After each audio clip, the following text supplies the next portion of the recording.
Hello and welcome back to the Dugout podcast. This is episode number 106.2. Because me and Ethan had recorded Well, it's last it's week. it's 107, is it not? It's not episode 107. Well, technically, well, is it? Well, I thought it was one we recorded 106 last week and the files corrupted. Um, and we went over Spain. We talked a lot about Spain Yeah, you're in right. the World Sorry. Cup. Yeah, I knew I was right. We talked about Spain. We went over everything about Spain and the World Cup and how good they were and blah blah blah. Really long episode. Unfortunately, the files were a mess. I tried to edit them to make them somewhat coherent. However, it was unsalvageable, and we were just saying before we would rather not put anything out than put something out that is um, substandard that is just not listenable, not watchable either, unfortunately. So we're here today, uh, me and Ethan, to cover. We're just going to very briefly congratulate Spain and talk about them for a wee second. But because we talked that to death the other week, we'll be talking about Scottish clubs in Europe. Obviously, the Premier Sports Cup or the League Cup, however you want to name it, has the group stages have concluded. The next round has been drawn, so we'll be going over that. And obviously, as we are right in the thick of the transfer window, we'll be discussing some potential transfers, some confirmed transfers. Um, it's an exciting time in Scottish football, and yeah, we're just 4 days away from the season beginning, and we will have a predictions video as well coming out and before the season kicks off. Be prepared for my usual. So yeah, I'm quite excited, Ethan. What about yourself? No, I'm very excited. The season's so close to starting now for real, the Scottish Premiership, and fortunately, with the way that English football falls mostly, I will say probably contributes to this. That almost all of the games at the weekend are on TV in some capacity, which is obviously excellent for the Scottish game. We're always talking about how our games should be treated better with better TV deals, especially after the entertainment of last season. Some people would be willing to discredit that right away with some of the European performances we've seen already, and we'll obviously talk about that. I think when we recorded last time, we had spoke about Hearts' obviously disappointing result in Austria against Sturm Graz, but we'll briefly mention that. But as you said, congratulations to Spain. What an achievement! Obviously, winning the World Cup and their second, and the manner they done it as well. We doubted them throughout the tournament, so we've got to say our apologies to Spain and Yeah, apologies, Spain. Fair play. anyone else to the Spanish people, obviously, and anyone else who backed them along the way, because they did beat some great teams, including the two most recent Did winners you and did most you recent see did you finalists. see James Lawrence Alcott predicted the exact final and the winners? No, I didn't see that. Yeah, I, he's I, he's he's an abs he's who I aspire to be. The level of research he does, I need to get my butt in gear. He's insane. He's so good. no, I've seen some of Sorry, I his stuff. just I've seen no, sorry, I've seen some of his stuff before, obviously, but I didn't see that one in particular. But no, no, I find the World Cup in general was, for the most part, really difficult to predict. I know there wasn't maybe any major dark horses that made it too late in the tournament that nobody could have seen coming. But you know, at the end of the day, quality does prevail, and I think that's what we've seen with Spain. The best team won in the end, and looking at all the sort of the metrics, the data, the statistics, to concede one goal across 8 matches in a World Cup is amazing. And I think we were speaking about it as one of the greatest defensive performances of any team in a tournament before. So yeah, all credit to Spain, and what a team. Obviously, European champions and world champions at the moment. And can they go three in a row like they did? Well, what would be what well over a decade ago now, which is starting to make me feel old. yeah. Well, not exactly, but because what were you like 7 and I was 7 or 8 or something, and I was 6 or 7 or something when they done it the first time. So we're not that old, Ethan. We're still young, still young. But it Yeah, doesn't feel that long ago though, does it really? no, it definitely doesn't.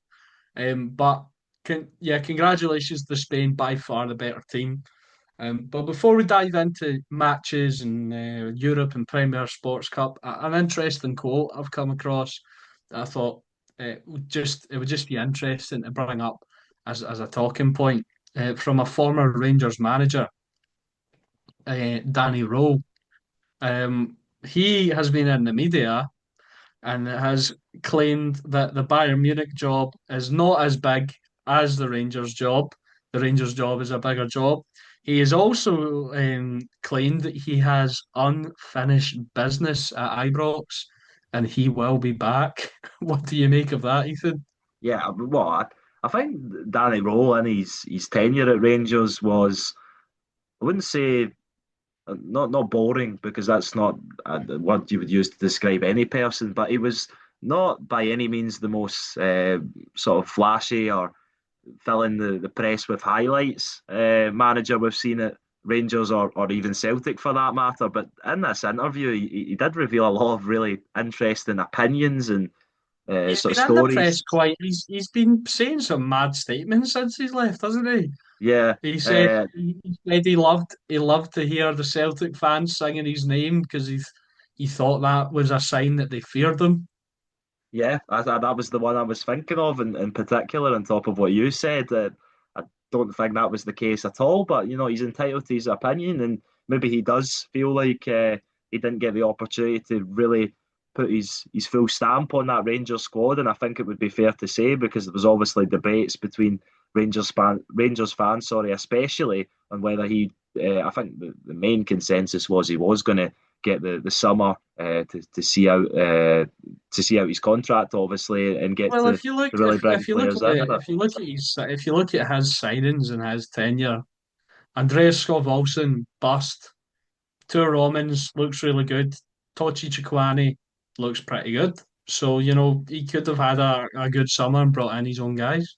yeah, exactly. And obviously, the money that comes with something like the Red Bull organisation is just something that you can't really turn down, I'd imagine. And obviously, it can sometimes be an excellent stepping stone opportunity to maybe go on to RB Leipzig, of course, and RB Leipzig because it's FC Salzburg, we're meant to call them, in Austria, and RB Leipzig in Germany, but no one's of the illusion that they're not a part of the same organisation.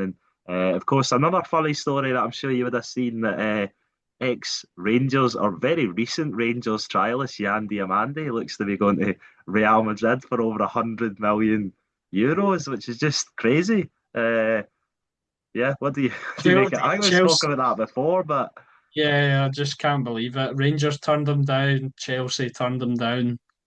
Um, that just seems so typical of Rangers that they've turned down. See, to be fair though, I often think about stuff like this though.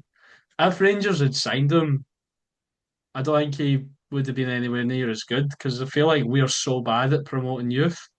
Like it's ridiculous how terrible Rangers and Celtic are at promoting how bad they are at promoting youth players. So I don't know. He probably would have just slinked about in the reserves and the bench and been loaned out and would have eventually moved away. Um, so fair yeah, play to him. He's living the dream. I yeah, saw a photo of him actually when he was younger. He had like a I don't know like a bootleg sort of Man United top, and he actually drew Cristiano Ronaldo's name and number on the back, and now he's going to Real Madrid, the place where his hero played. So fair play to him. He's living everyone's dream.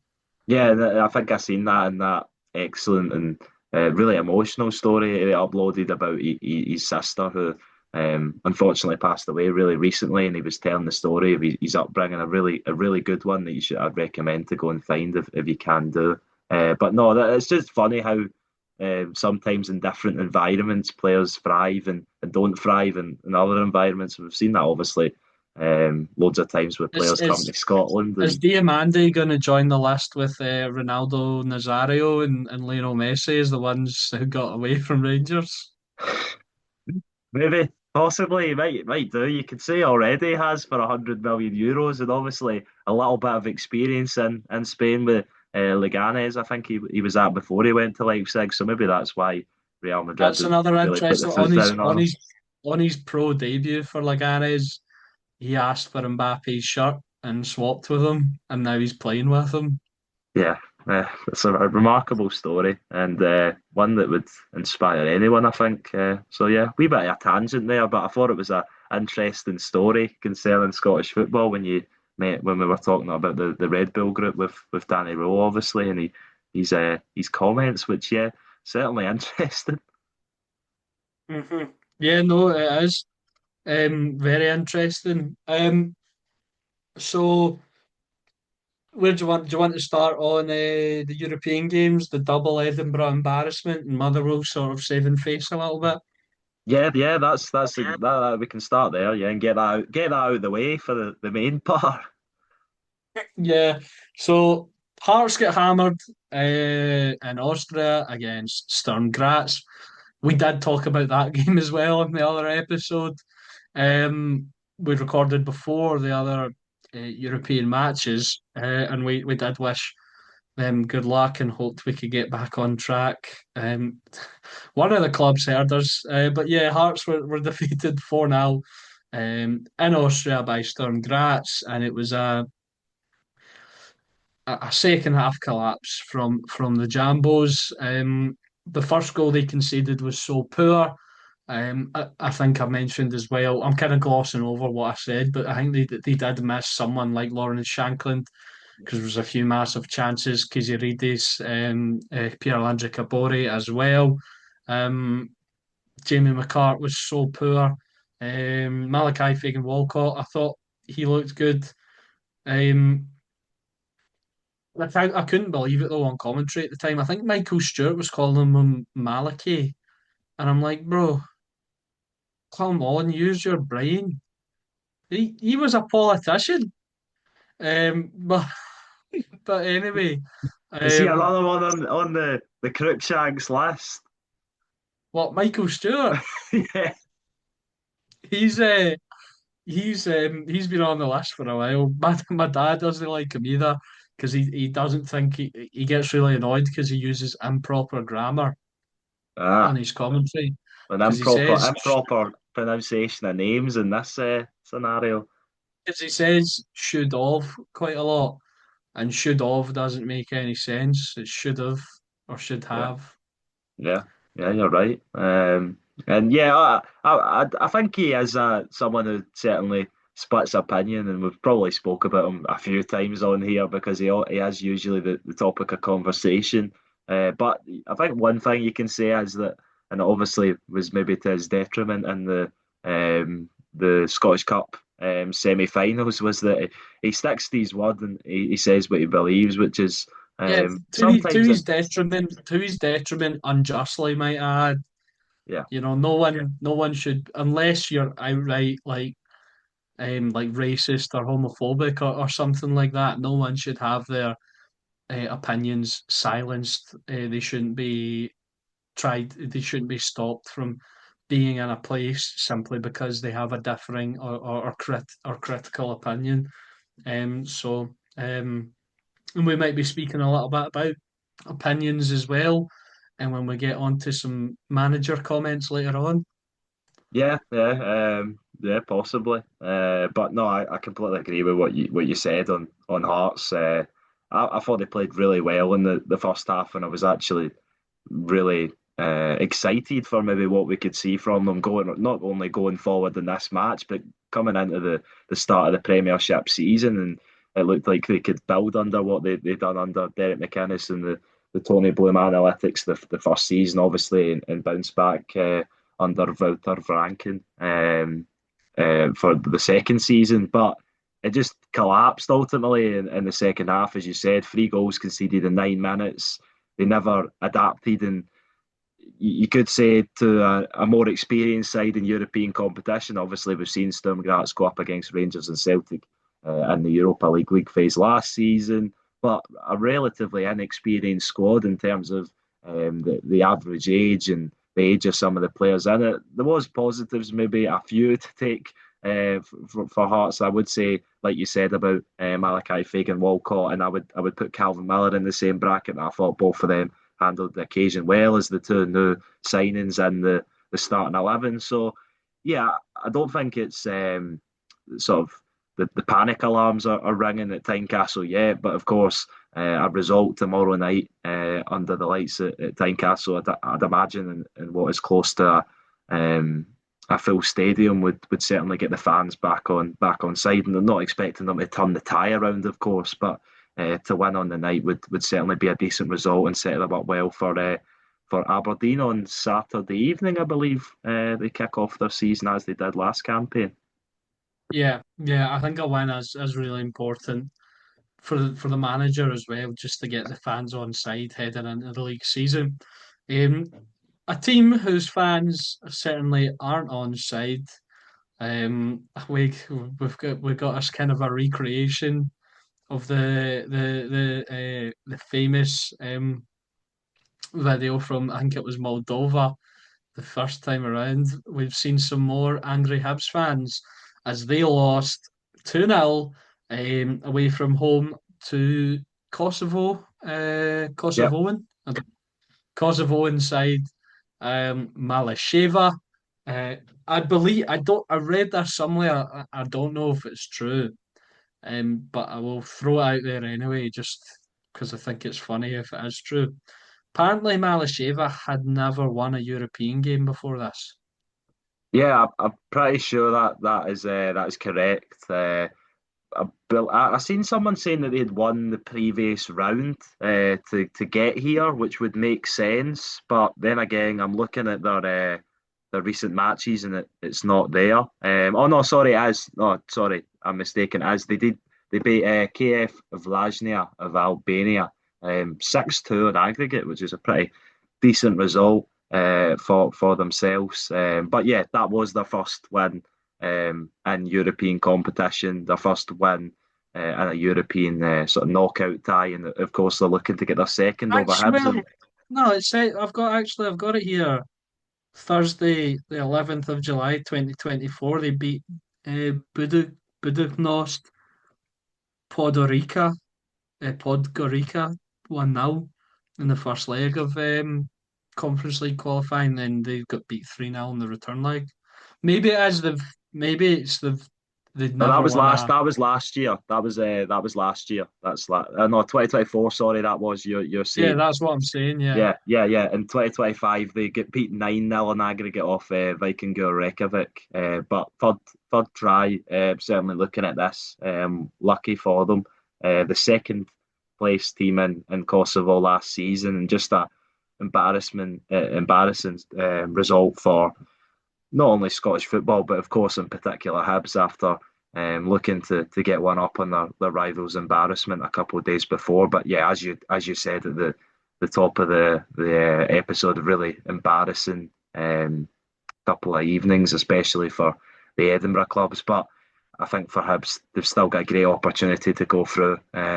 Easter Road will have a good turnout, you'd imagine, and they'll hope to get behind their team because if they can get an early goal, even a goal in the opening 60 minutes, say, then they have a real opportunity to get another one and probably go through. But the defending on the two goals, credit to Malasheva, of course, but the first one, especially the Kreshny Kuka opening goal in the 21st minute, awful defending from Hibs, and then it just sets them up for an awful game in which they can't really find the back of the net despite having more of the possession.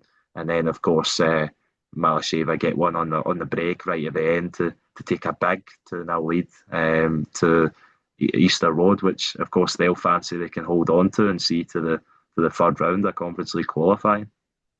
Normally, if this happened to any other Scottish team, I'd back them to turn it around, where like in their home ground. But this is Hibsy we're talking about here, who classically heads it all the time. So I'm not sure.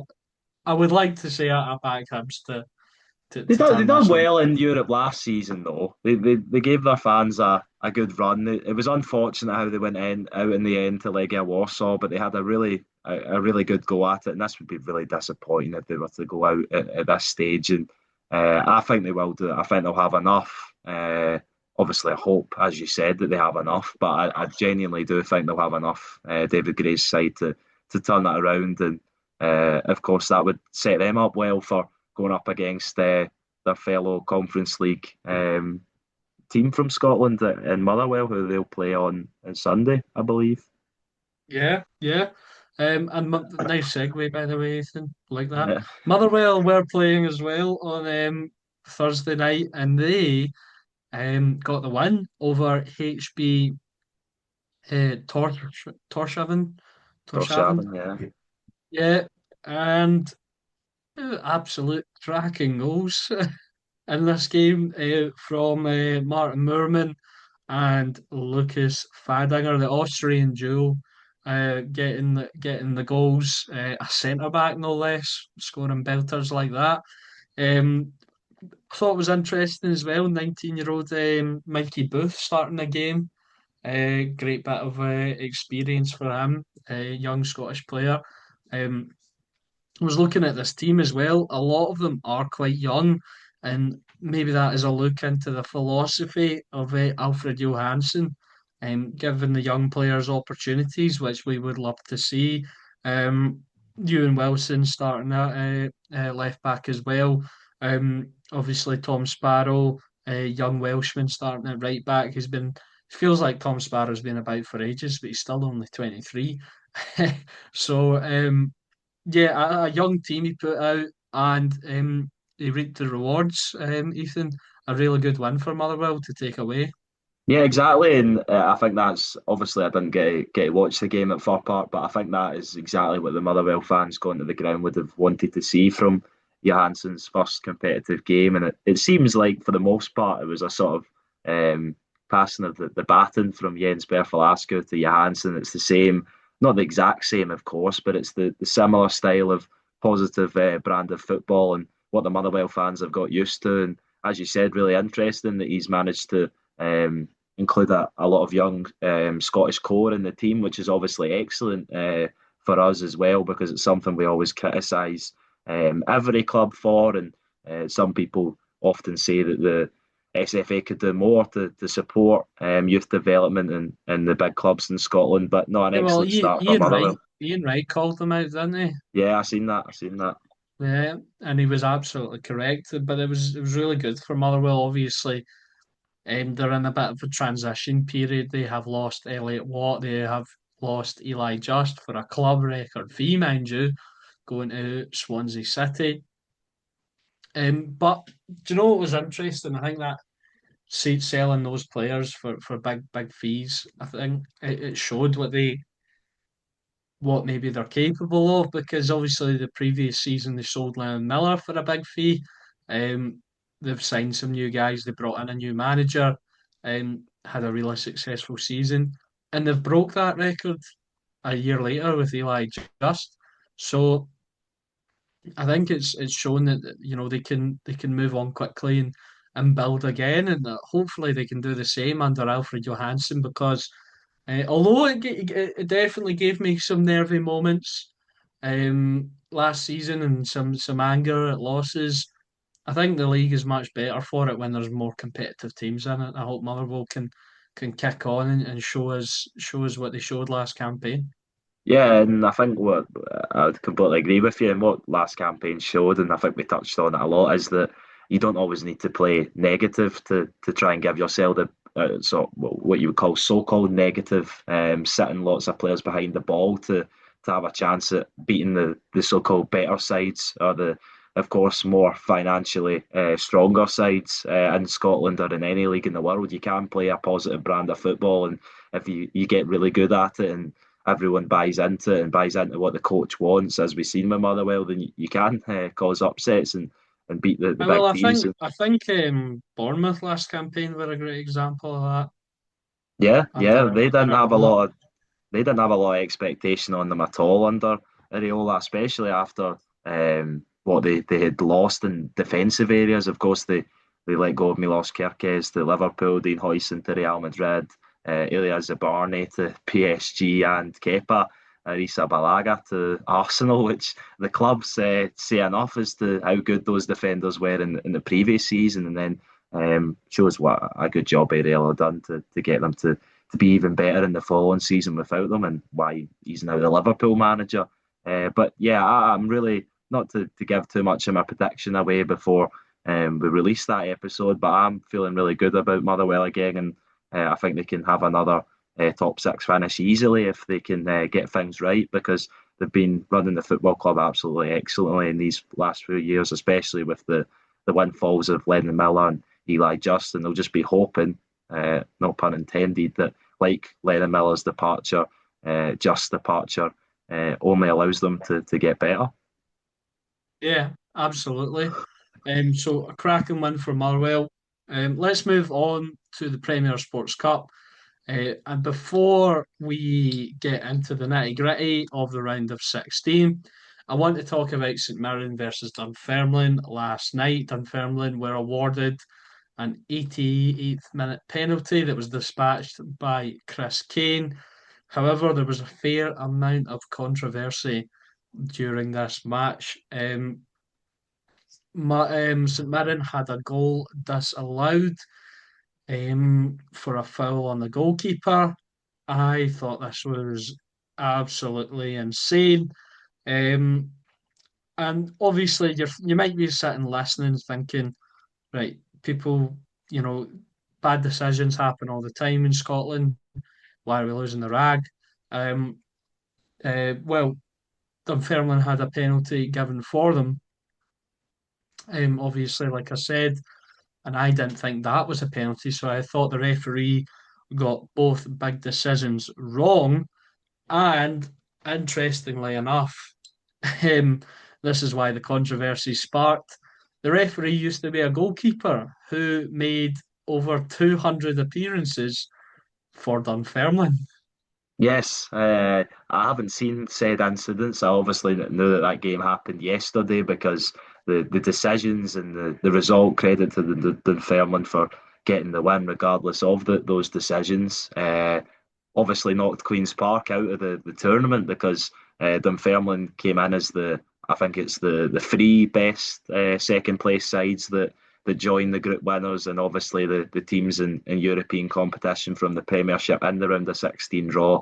And Queen's Park, despite having 9 points, winning three of their four group games, only losing out to Aberdeen and having a plus five goal difference, they lost out because Dunfermline had a plus six goal difference. So these kind of decisions that you referenced to have obviously led to Queen's Park possibly missing out on a big windfall and a big draw in the round of 16. So really unfortunate for them. And yeah, it does Eh, beg the question why.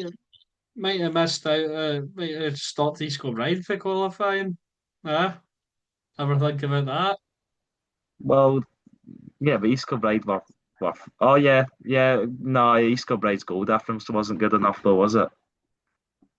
Yeah, but it could have stopped them from qualifying as well. It could have, but it could have stopped a number of teams from qualifying because there was a few teams that were on 9 points and couldn't get through. I think the three teams that did get through as the second place sides were Dundee with 10 points and 11 goal difference, Partick Thistle with 9 points, 10 goal difference, and as I said, obviously Dunfermline with 9 points, 6 goal difference, That's a and pretty then high standard for some of yeah, these it is. teams. It is almost no margin for error when you've got the likes of East Fife, who had an excellent campaign, finishing above St Johnstone, 9 points, 4 goal difference. It's so unfortunate to miss out by such narrow margin. But you know, these as we've seen, these group stages aren't easy for the teams that are in it, and you know, it is a bit of a glorified friendly, I would say, for the most part, especially for the Premiership clubs. But we've seen a few bow out already, so it's not a guarantee that the Premiership clubs are going to make the next round, and it sets up some interesting round of 16 draws, especially one concerning our our co-host, obviously not here, Laurie Finlayson's club. Yeah, yeah, absolutely. The first non-friendly Ayrshire derby in 4 years, I believe. Um, so that should be an interesting tie to have a look at. I should have had this on hand, the draw. I know some of the fixtures. I I've know. I've got it here if you want me to run through it. Yeah, take it away, Ethan. Take it away. So that is obviously the highlight of the draw. Kilmarnock v Ayr United at Rugby Park should be an excellent match and an excellent occasion for both sets of supporters. Then you've got the All Premiership tie of Aberdeen versus Dundee. Celtic will head to Tannadice to face Dundee United. Then Fairmont Athletic will have a home draw against now League One, but looking a lot better already than they did last season. Ross County, who won their group. Heart of Midlothian or Hearts will host Inverness Cali, who have started the season well again. Hibs host Partick Thistle, potential banana skin for David Gray's team, I would say there. St Mirren I travel will to if they can't beat Ibrox. Malasheva. St Mirren travel to Rangers to face Ibrox and Stenhousemuir, who done excellently following up from getting to the championship through the playoffs, will host Motherwell. So there are a few interesting ties in there, but of course, the Ayrshire Derby, the highlight of the round. Yeah, absolutely. An interesting fact I saw the other day. Jamie Murphy scored for Ayr at the weekend, now meaning that he has scored in 20 consecutive seasons in professional football. That's an amazing achievement because we always speak about James Forrest's run, and of course, not comparing the two players. James Forrest has always scored for Celtic in the Premiership, but to play for 20 years at any level, especially the higher leagues in Scottish football, and of And the course, injuries that he's had as yeah, well. no, I know as well. Important to add that. No, an excellent career Jamie Murphy's had, and I think maybe when you left Rangers, you thought he was maybe winding down and coming to the sort of final years of his career, and he still went on to play loads of football and been a real asset to Ayr in recent years. So, no, credit to him. That's an interesting fact as well. Yeah, absolutely. So that'll do it for our Premier Sports Cup chat, and we will move on to just for the end of the episode, a brief talk about some transfer rumours.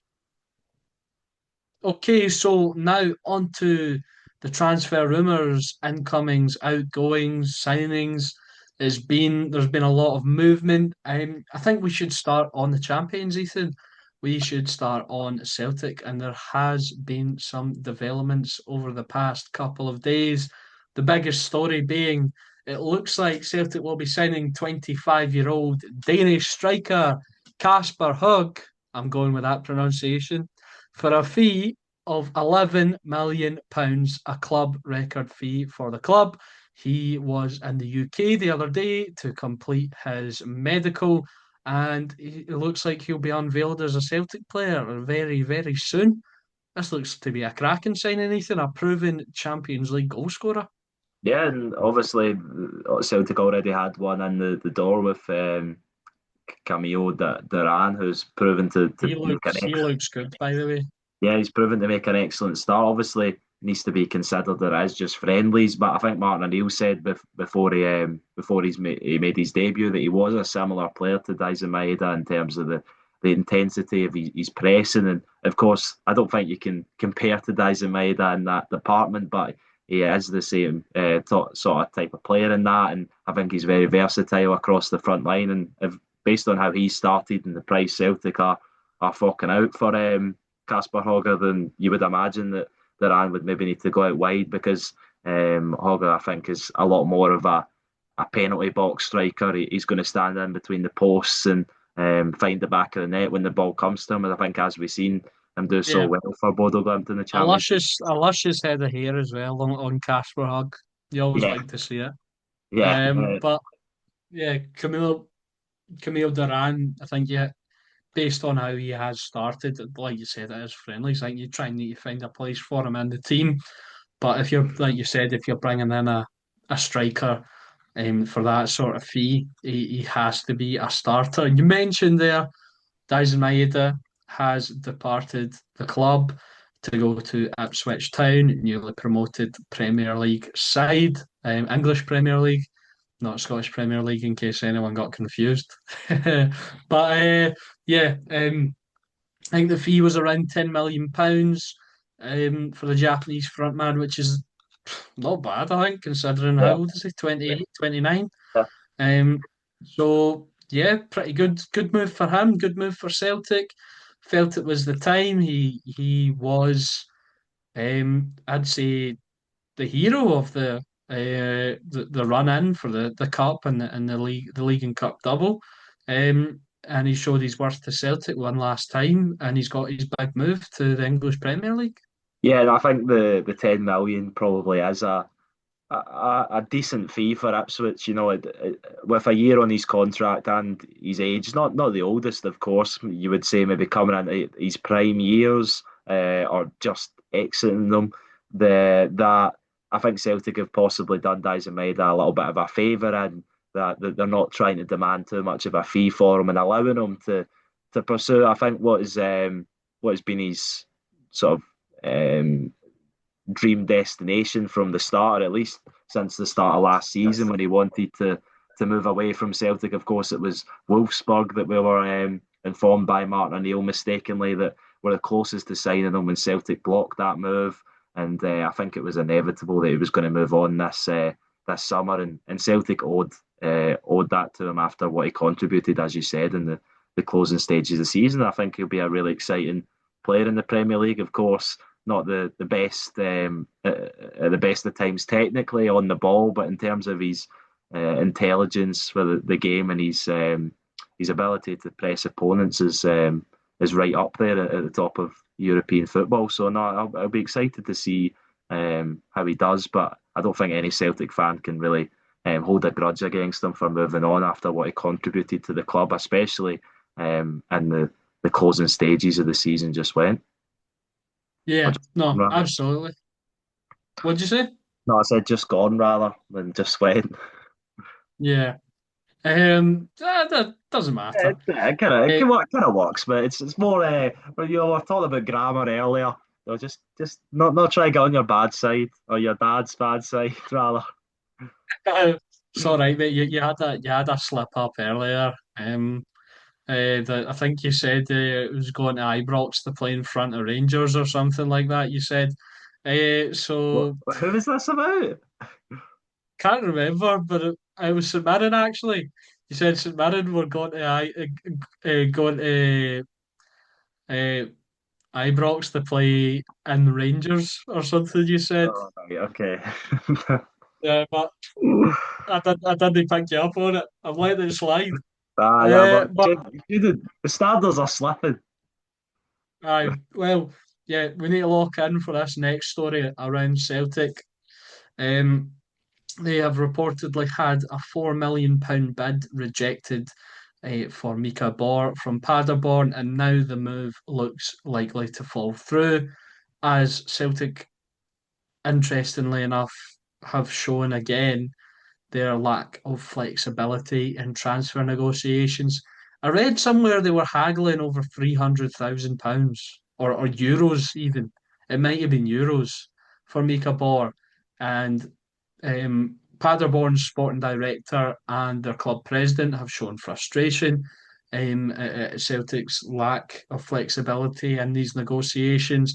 And they believe that they can get hold out and get a similar fee for him in January. They believe he's ready for the Bundesliga, although he will only have 6 months left on his deal in January. They have confidence that he will perform well in the Bundesliga and they can get a similar, if not bigger, fee. And so, unless Celtic decide to cough up the cash, it looks like this deal will fall through. Yeah, well, they're maybe in the same scenario as Daisa Maeda was for Celtic at last season, and he has been one of the standout players in the obviously the promotion campaign through the playoffs, and I think a few Bundesliga clubs, Schalke, who obviously also got promotion, I believe, were one of the teams said to be looking at him. But no, it does look like the rumours are drying up with Mika Bauer going to Celtic. But mixed reports everywhere. I look as it is with another player Celtic are linked with, which I mentioned when we spoke about the Argentina v Egypt game. Hassem Hassan, the Real Oviedo and Egypt winger, who Celtic have been linked with more concretely, you could say, recently, which I think would be if they were managed to Well, get any of them in it. apparently they've agreed contract terms, and Celtic very recently came to a deal agreement with Real Oviedo. They are now looking at just hammering out the bonus structure. It looks like Hassan will be a Celtic player. Yeah, yeah. I've seen that it's developed a lot more since the rumor, which was just what one person said on Twitter back then, and obviously it's developed now. And again, he looks like another positive signing for Celtic, and probably concludes their business in the front area. Of course, they've got a few midfield issues to address. I would say, is Callum McGregor going to be a Celtic player when the window shuts? Of course, big question marks, especially after Oh, changing his agent. And of course, links to joining up with one of his former Celtic managers in Saudi Arabia. Brendan Rodgers was the first destination that was, of course, I think the question was posed all the way back in January, but I believe Al Qadisa, is it, that Brendan Rodgers manages have maxed out their foreign players allocation that they have in the Saudi league. But Ange Postecoglou, of course, linking up with Cristiano Ronaldo at Al Nasser, have not. So I think that's going to. just admit that's like the ultimate attraction, though, isn't it? Like your old manager's there, um, you'll get paid a crap ton of money, and you'll get to play with one of the best players ever. Yeah, I know it's an excellent move, and what Cal McGregor has always said and said recently is that if the club matches his ambition, like Brendan Rodgers said before he left, then he'll stay. But if they don't, then he'll go. So I think we'll see between now and the end of the window whether Celtic have matched his ambition. But at the end of the day, I don't think Celtic can compete with the money that a club like Al Nasser are able to offer Cal McGregor, regardless of him being far from the highest paid player on that squad if he was to go. But and then of course you've got It'll Arne. still it'll still be like more money than he's ever seen, I reckon, on a Yeah, it'll contract. probably you'd imagine he'll be doubling his wage at What's he least. on? Like 40 grand now? I think it may be more than that, but it's not far off that, I don't think, and that's one of the highest paid players, if not the highest paid player in Scotland. I think Tav was 40 grand maybe. So I think maybe McGregor might be a little bit more. But yeah, if he goes to Saudi, it's minimum 100 off the bat, isn't it? So You would think what so. was Jota? What was Jota? Jota was on something ridiculous, like I think 200 he grand a was. week. I don't know. I think I remember it being 120, but I'm not sure. But of course, you're looking at it. It's tax free as well, which is another thing that, of course, is going to come into it when you compare it to your salary here back in the UK or in Glasgow. And then, of course, you've got Arne Engels, Benjamin Nigren, Paulo Bernardo, Real Hatate. Where do their futures lie? I think Celtic need defensive reinforcements. Certainly, a left back and a goalkeeper as a starting point. It's just as cover. Could maybe strengthen the right side of central defence. Cameron Carter-Vickers, of course, returned against AC Milan in that friendly, which is great news for Celtic. But yeah, I think still you'll a lot def of work you, to be you done you by should Celtic. you should look to bring in another defender though, just to help sort of shoulder the load because he's come back from a horror injury that's plagued him for a while. So I feel like as good as Cameron Carter-Vickers is, and as good as I think Liam Scales and Austin Trusty were at points last season, I think another um, starting quality defender just to add strength to that back line would be really, really good. I would agree with you on that, but Celtic seem they're going to insist on keeping Dane Murray in the picture and trying to develop him. Of course, I think a lot of the time it comes down to with Celtic and Rangers, especially. Of course, you look at is keeping some homegrown players for the homegrown quota rather than believing that they're actually the best quality that they can add to the squad. Do So you know who I actually thought looked all right? Obviously, he's not homegrown, but I would if I was a Celtic fan, I wouldn't mind trying to bring Benjamin Arthur back.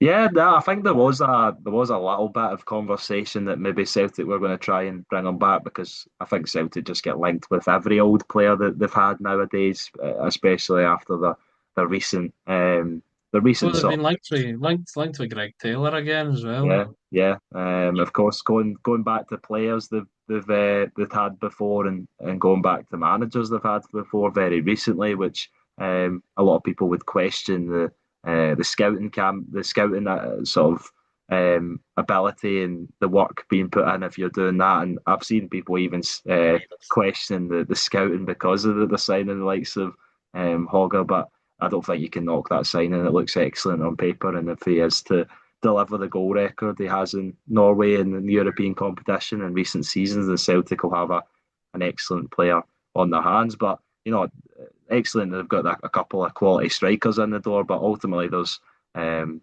or 10 other positions on the pitch that they need to bring sort of just numbers in, never mind quality, if they want to retain their league title, their Scottish Cup, and go for the League Cup, of course, and of course qualify for the Champions League because they will be favourites most likely for whoever they go up against. But you know, we've seen this story far too many times with Celtic in the Champions League qualifiers. So yeah, they need to get the players in because those will be two big matches. And of course, I don't think Stephen Presley's Dundee will be an easy game at Celtic Park a week today, as it is when that comes. Yeah, sorry. I was just thinking there. You said a week today. Oh yeah, because you guys are Monday, playing on the Monday. Monday night, yeah, a bit of a My strange. days, my days are all out of whack. So because at the weekend, I work in Primark, right, and I had a weekend off for the first time in forever, and I was in work today, so my days are a bit out of whack. Um, because I'm just used to being in at the weekend, so it was quite good not to have to be in. I did some things I wouldn't normally get to do. So it was quite good. I also watched Rangers friendly the other day, and I thought Rangers looked quite good. Like you said about Camille Duran, take it with a pinch of salt because it's pre-season. But Ben Godfrey was immense. He looked really, really good, and you might be surprised to hear this, Ethan, because Derek McInnes has said he's made the decision for his Rangers captain for this season. I'd probably lean towards him. That's a big call. That is a big call. But no, positive signs for Rangers and Ben Godfrey that you said that he did have a positive performance because I think there was a few doubts from the opening friendlies. But as we get closer to the season, the players usually turn up the levels, and Ben Godfrey's obviously been a really good central defender in the Premier League in the past, and of course not that same quality of player now. But that's not to say that he can't give a lot to Rangers in the coming season. So yeah, I think Rangers have certainly brought in a lot of players, and another one that I've seen getting a lot of praise was Cammy Devlin for his contributions when he came off the bench. Was it he came off the I bench? thought he's going to get booked so much. That he No, started. He He started. started again. He Yeah, started sorry, against West Ham. He came came off the off the bench bench in the against previous game. Yeah, Etienne. yeah, sorry. He's gonna get booked so much, man. Oh, you know, he's one of those guys you hate when he's against your team, but you love him on your team. He's such a wee wind up. Can't wait. Yeah, no, I always thought that was a really sensible signing for Rangers to go for. Of course, Shankland off the mark for Rangers in the previous friendly as well. So yeah, Rangers are looking good. I think the Rangers fans want a few more signings in, as every club does. And I think we need another centre back, and if I'm being greedy, I'd want two wingers, but I think we'd only get one. Um, there has been a link to Václav Cherny, also Cozier Dewberry of Brighton, who was on loan at Bolton Wanderers last season. However, there has been a development in the Cherny story as it looks like he will be allowed to leave as Besiktas are bringing in Mohamed Salah. It looks like so. However, Rangers would probably need to pay a fee of at least £8.6 million for Cherny, which is big money. Rangers have obviously not been shy of spending this summer so far. So I guess we'll see what happens there. They obviously brought in Vanya Dragojevic as well from Partizan Belgrade. I think he was around £4 million. So yeah, it'll be interesting to see how the rest of the window shapes up. McInnes did say he's expecting his. He said yesterday he's expecting his the next transfer, the next signing to be announced within 48 hours. oh, well, that is interesting. But speaking on Cherny, as you said, and I haven't just a little bit of an off point. I seen on the TikTok yesterday when you or was it today that you spoke about Mohamed Salah? I think it was It yesterday, was wasn't it? yesterday. Yeah. That him going to Besiktas. I just don't know how the Turkish clubs could do it because they've been pretty poor in European competition recently, but they just have. It's a lot of money. It's big support, big atmospheres. Nice weather. Also, as well, might have fed into Mohamed Salah's decision. A lot of Muslims in Turkey. Yeah, yeah, So and Salah is Muslim, so it might have fed into his decision also to go to a partly Muslim country, to go there as well. So perhaps that's part of the decision. yeah. I'm surprised that Salah didn't end up in Saudi Arabia, to be honest. But nice to see him obviously still playing in European football and European competition. You would imagine with Besiktas. But I think Czerny is certainly a player that Rangers should go for if he becomes available because. You know what it's like. Despite the amount of players that Rangers have brought in, the Rangers fans will be looking at the money Celtic have spent on Hogger and be going right. Well, where's our big star player? Of course, Lawrence Shanklin's an excellent signing, and the others, as we spoke about a few, look exciting. But I think Czerny would be a really excellent not only player to bring to Rangers, but really get the fans excited for the upcoming season. Not like they need more excitement or um, need more sort of enthusiasm going into the season. But if you understand what I'm saying, just to give another big signing just before the season kicks off, or maybe for the second game of the season, if not able to get him in for Friday's game at Tannadice. Maybe maybe the signing is Václav Cherny he's talking about, Possibly, because they possibly. kept the Dan Neil one quite quiet. Um, because it looked like Rangers had long term interest in him, and it looked like that had perhaps ran its course, and I think he was all set to go to Southampton, and then Rangers announced them. So, uh, yeah, maybe it is Cherny. I guess we will see. I've seen no indication as to who it is yet. And obviously we'll wait to see who the new Rangers captain is. As for the other clubs over the past few days, Hearts have signed Laurent Mendy from Forest Green Rovers for an undisclosed fee. Alex Lowry makes his return to Scottish football on loan at Motherwell from Wycombe Wanderers. And Dundee signed Crystal Palace goalkeeper Owen Goodman on loan. Obviously, I think they're in need of some reinforcements between the sticks after the worst goalie ever departed to go to Bradford. So good riddance, John McCracken. No, I'm kidding. I'm kidding. I've got no personal animus towards you whatsoever. If you're somehow watching this, um, it was just a bit of a running joke. But Yeah. So those are some of the other signings I've seen over the past few days. I'm just going to go through the ones since the last time we recorded. Some of maybe the highlights that we probably did speak about in that last episode, which the viewers and listeners never seen the light of. Oh, Alan Forrest. sorry.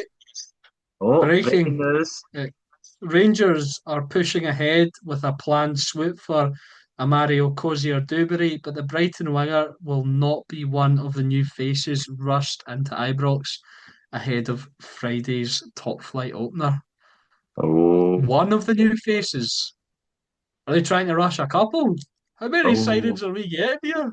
Well, I think for Cozier Duberry, is it the how you say his name, the Brighton winger, formerly of Arsenal, if memory serves correct. He seems maybe one that could be a more maybe Brighton holding out to loan him out. So or maybe looking for other offers. So that might be one that comes later down the line. But as I said with the Czerny one, I think that could be a tap in for Rangers. Of course, big money, but you know the quality of player you're getting. You've seen it in Scottish football when he was previously here. He seemed like he loved his time in Glasgow. So I think that's one Rangers could certainly get off of the line and pretty quickly at that. Yeah, yeah. Um, so that could be. Oh, I'm so excited, man. This is kind of mad. They might obviously it's similar to last season, but I feel like some of the signings are a bit more of known quantities than maybe previous. Um, Less of a gamble of a £10 million gamble on a guy who'd scored like 2 goals in professional football. Although I will say he's worked out, Yusuf Chermiti, but he He's didn't worked look like he he's will. worked out within reason. I think he's worked out fine. I think he's good. Yeah, no, I think he will become All good, right, but I don't know if he was 10 million good in his this first is my season. first prediction of the new season. Oh, he's Yusuf giving us a Chermiti, teaser. He's giving us a teaser. Yusuf Cher, Yusuf Chermiti, if he doesn't leave, will finish the season on at least 25 league goals. Oh, that is a big call, especially with, of course, Lauren Shankland coming in. But I think we've seen Derek McInnes. He's very happy to Shankland's play more of for he's a Cyprus. facilitator. He'll Yeah, get the goals as well, but he'll facilitate the big man. He's already got the Portuguese link up with Claudio Braga, so you'll need to run it back yeah. with Yusuf Tabati. No, yeah, I think he'll have a good season as well. But I don't know if I would call him. What was the wording you used to describe him? Chamati on his last season. Uh, It so was good, good in the did I end. say? Good in the end. Yeah, good in the end.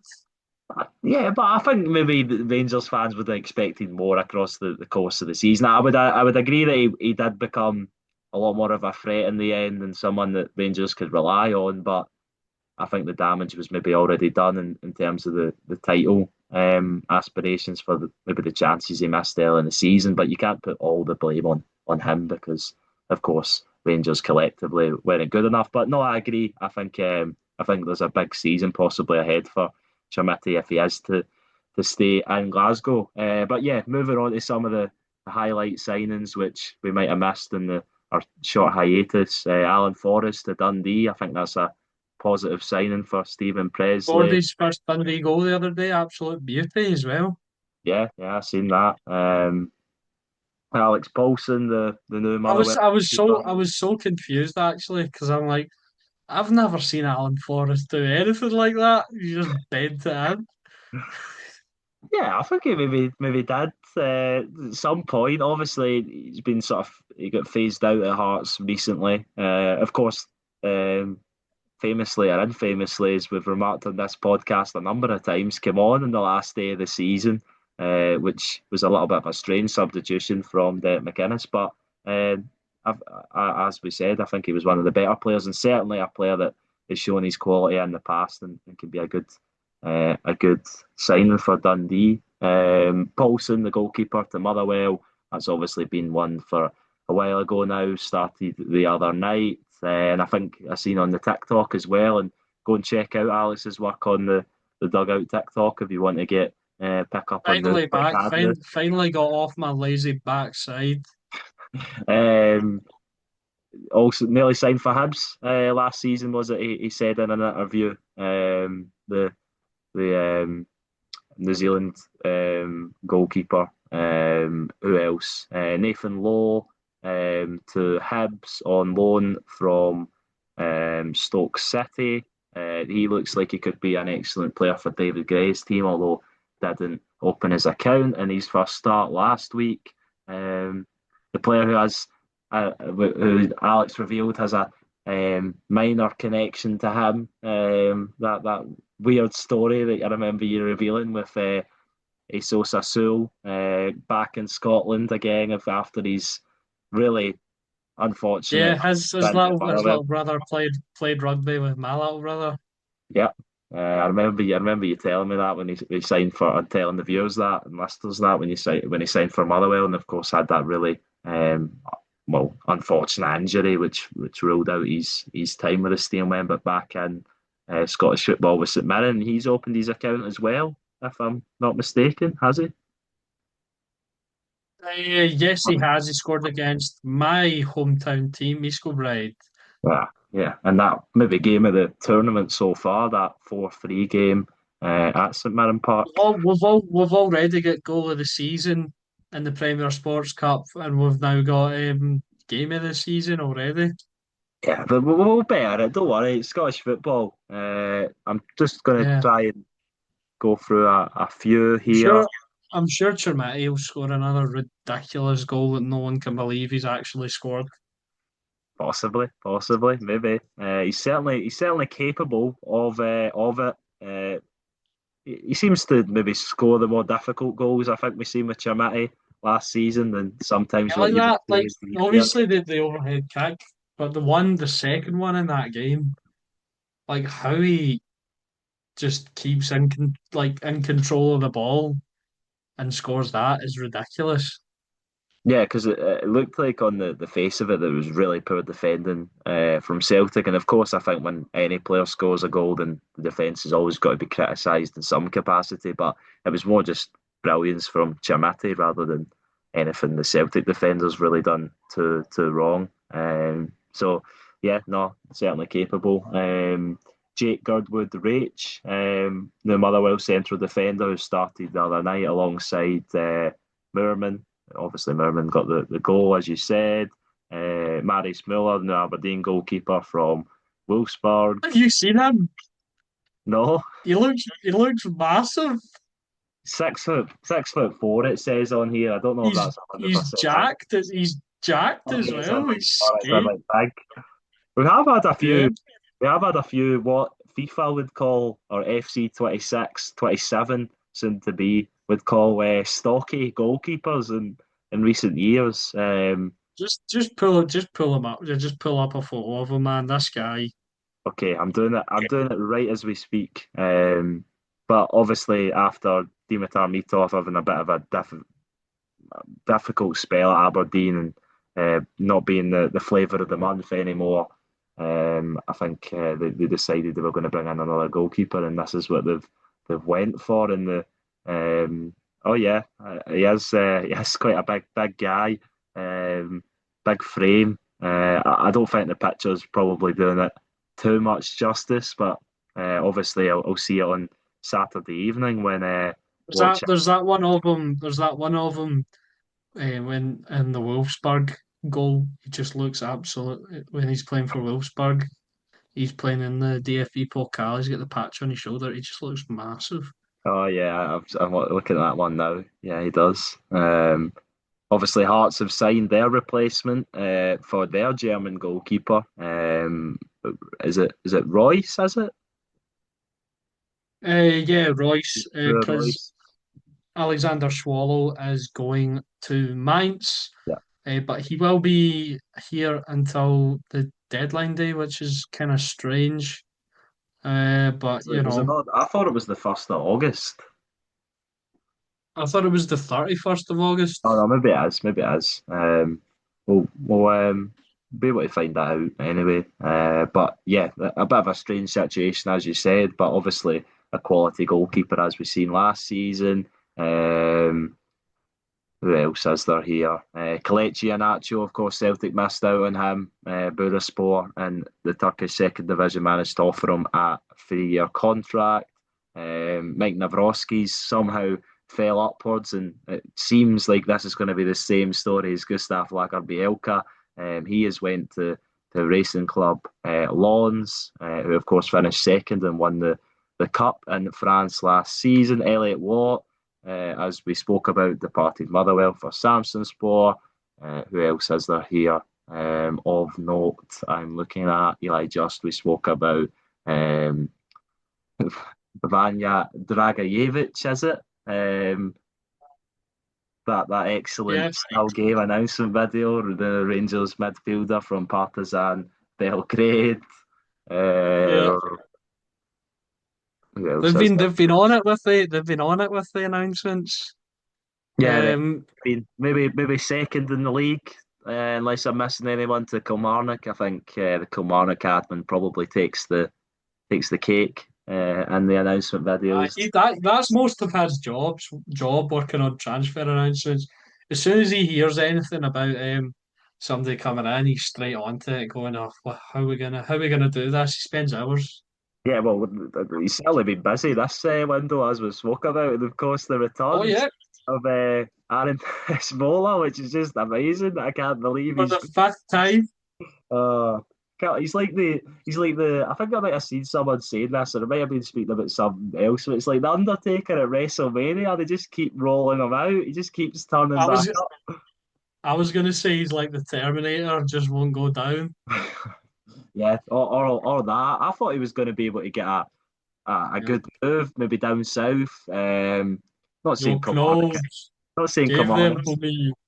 not saying Kilmarnock isn't a good move, but in terms of a club that was maybe going to be able to offer him more money after these Ah, performances. he's close to the seaside, can Yeah, go go, out go to our swimming and beach go to Air Beach or Irvine Beach.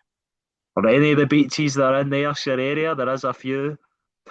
Yeah, or if you wanted to go a little bit further, you could go to West Kilbride. Yeah, yeah, yeah. Why would you leave Kilmarnock now? I'm thinking about it. Yeah, there's just beaches galore. Yeah, Also excellent weather. you've got some nice restaurants in Kilmarnock. Um, our very own good friend Laurie as well. Why would you want to leave Laurie? Exactly that. Ryan Strain moved to Falkirk from Dundee United. As you said, Alex Lowry, Diza Maeda we covered, Shamal Ryan George. Ryan Strain is a really good move. I think Falkirk think he fits in well. Yeah. I just hope he don't won't have a strained relationship with the Dundee United fans. Oh Jesus, terrible, terrible. And there we go. Is the yeah? We can say the new season started now, and there's the first bad pun of the season. It's a trademark of the podcast, and what a way to kick off the season. There we go. That's one for the season. Yeah, Danilo, yeah, there'll be many more to come. Don't you worry. Don't Danilo, you? Danilo eventually completed his exit to Botafogo. Um, Still another loan, yeah. Oh and yeah. So it's a conditional obligation to buy. So I wonder what the conditions are. yeah. Does he need to make five appearances? Like what? Like please just leave me. Honestly, I've got no bad blood towards him, but he's just sucking up a wage at this point. He must be on a decent chunk of change, and I imagine that's why Rangers are finding it difficult to shift him because Botafogo are obviously a big club in Brazil. Lewis Smith made the move from relegated Livingston to Aberdeen and did score on his debut for the Pittodrie side. And I think that's maybe about it in terms of the headlines. I think we'll probably go through all the transfers we'll go through the transfers as they come. All the transfers. No, no, yeah, Bloody hell. We'll be here all week. no. I mean, in a dedicated video, maybe at the end of the window, we can tier list all the clubs' transfer windows. I think we done. Did we do that last season? Something similar, yeah. But yeah, I was going to say, we'll be on to next season by the time we go through all these transfers. I'm sure there'll be many more to come. Yeah, I know. We've still got what another month, uh, really of the window. Yeah. Well, it's So exciting, isn't it?